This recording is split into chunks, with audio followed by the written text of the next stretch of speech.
Hello बच्चों, आज हम लोग आपके सामने MCQ adaptation package geography class 10 का लेकर आ रहे हैं। देखिए, ये जो एडेप्टेशन पैकेज है इसको सिर्फ सॉल्व कर लेने से आप लोगों का आंसर पूरा नहीं होगा।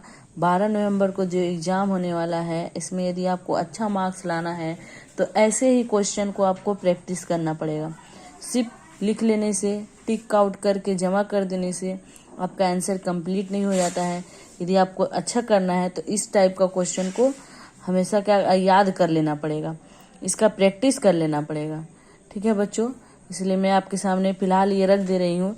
इसके बाद मेरी तैयारी जारी रहेगी एमसीक्यू एडेप्टेशन के लिए। ठीक है, देखिए पहला क्वेश्चन है ज्योग्राफी का, क्लास 10 का।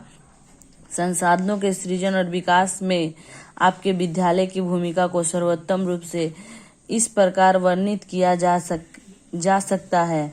ऑप्शन दिया है, ठीक है। ए नंबर ऑप्शन दिया है, यह एक प्राकृतिक संसाधन बनता है, एक तटस्थ सामग्री को प्राकृतिक संसाधन में परिवर्तित करता है।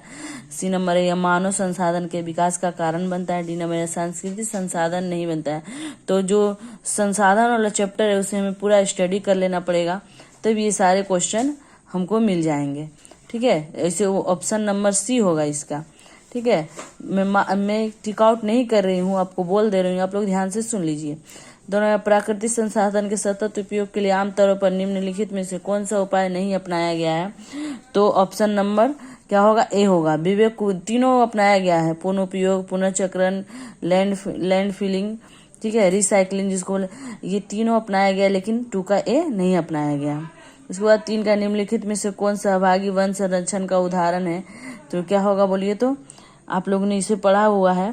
ठीक है, 3 का आपका सी नंबर होगा, सामाजिक वानिकी। ठीक है, उसके बाद अगला प्रश्न है, लेटराइट मिट्टी का मुख्य फसल है, कौन सा फसल है? तो क्या होगा बोलिए? मूंगफली होगा। 5 का जो है बहुउद्देशीय नदी घाट योजना का मुख्य उद्देश्य क्या था? तो जल प्रदूषण को नियंत्रित करना है। अगला क्वेश्चन है 8 नंबर। अगला क्वेश्चन देखिए 6 नंबर, निम्नलिखित में से कौन सा एक अधात्विक खनिज का उदाहरण है? तो अधात्विक खनिज का उदाहरण आप लोग क्या लिख सकते हैं? आप लोग खुद गेस्ट कीजिए, फिर मैं आंसर बताऊंगी। कोयला होगा, सही बोले, कोयला होगा। निम्नलिखित में से कौन सा ऊर्जा का गैर पारंपरिक जैविक स्रोत का उदाहरण है? बोलिए कौन सा हो सकता है? आप लोग बोलिए पहले। पशु का मूलमूत्र, ठीक, वेरी गुड। अगला है, एक उद्योग जो आमतौर पर पूर्व से पश्चिम भारत में स्थान परिवर्तन से गुजरता है, कौन सा होगा बोलिए तो? सी नंबर होगा। 8 का सी होगा, लोहा और इस्पात उद्योग। समझ में आया? 9 नंबर देखिए, निम्नलिखित में से 2 स्थानों में भारत में सबसे लंबी राष्ट्रीय राजमार्ग से जुड़ी है। तो ऑप्शन नंबर बी होगा, बनारसी और कन्याकुमारी। 10 नंबर, निम्नलिखित में से कौन सा उद्योग भारत में विभाजन में सबसे अधिक प्रत्यक्ष रूप से प्रभावित हुआ है? तो जूट उद्योग। सबसे ज्यादा क्या है? जूट उद्योग। बंगाल में भी सबसे ज्यादा जूट उद्योग है। ठीक है, अगला दिन, निम्नलिखित में से कौन सा वाहन परिवहन सबसे पर्यावरण के अनुकूल साधन है? तो ऑप्शन नंबर ए, एक मैनुअल रूप से संचालित नाव। ठीक है, यदि आप भारत में कॉफी के बागान में है तो आपको अवश्य होना चाहिए, क्या होना चाहिए? दक्षिणी भारत में होना चाहिए। ठीक है, 13 नंबर है, निम्नलिखित में से कौन सा कथन ऊर्जा के गैर पारंपरिक ऊर्जा के लिए लागू नहीं है? तो ऑप्शन नंबर ए होगा, इसके स्रोत प्रवाह संसाधन या नवीकरण संसाधन। उसके बाद है 14 नंबर, आधिकारिक तौर पर संचार का वह माध्यम जो हाल के वर्षों में भारत में विस्तार का कारण बंद हो गया है, कौन सा संसाधन होगा बोलिए तो? टेलीग्राम। पहले टेलीग्राम से लोग विभिन्न प्रकार के पोस्टल से भेजते थे, पोस्टल कार्ड वगैरह, उससे अब ये टेलीग्राम को क्या कर दिया गया? बंद कर दिया गया। अब देखिए अगला मैं आपके सामने क्वेश्चन ला रही हूँ, 15 नंबर क्वेश्चन। तमिलनाडु में कोयम्बटूर दक्षिण भारत का सबसे बड़ा सूती कपड़ा उद्योग निम्नलिखित में से कौन सा इस उद्योग के विकास के लिए जिम्मेदार नहीं है? तो जिम्मेदार नहीं होगा आपका ऑप्शन नंबर सी होगा, कम विकसित परिवहन और संचार प्रणाली। वाटर शेड प्रबंधन का मुख्य उद्देश्य क्या है? तो जनसंख्या वृद्धि को नियंत्रित करना है। ठीक है, इसके बाद ये बार डायग्राम दिया हुआ है, एक देख लीजिए।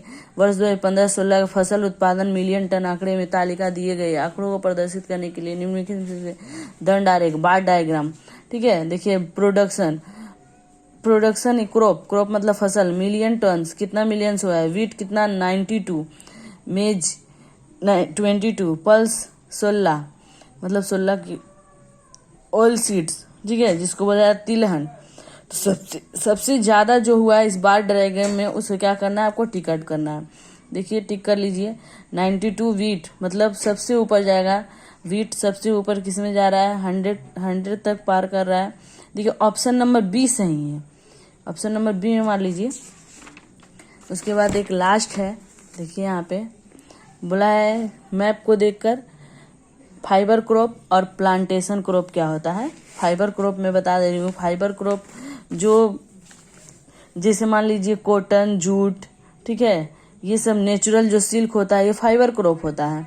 और प्लांटेशन क्रॉप जैसे मान लीजिए कॉफी, टी, रबर, ठीक है, ये सब क्या होता है तुम्हारा, कोकोनट, नारियल, ये सब प्लांटेशन क्रॉप होता है। तो 2 एरिया दे दिया गया, उसमें क्या करना है हमको, फाइबर क्रॉप और प्लांटेशन क्रॉप भरना है। प्लांटेशन क्रॉप हमेशा ईस्ट एरिया जो है वहां पे होता है, ठीक है। तो प्लांटेशन क्रॉप में क्या हो जाएगा बोलिए तो, चाय हो जाएगा, ठीक है। और द फाइबर क्रॉप में क्या हो जाएगा, कपास हो जाएगा। तो आप लोग यहाँ पे क्या भर लीजिए, कपास और चाय। समझ में आया? बस यही क्या था, मेरा लास्ट प्रश्न था। धन्यवाद बच्चों।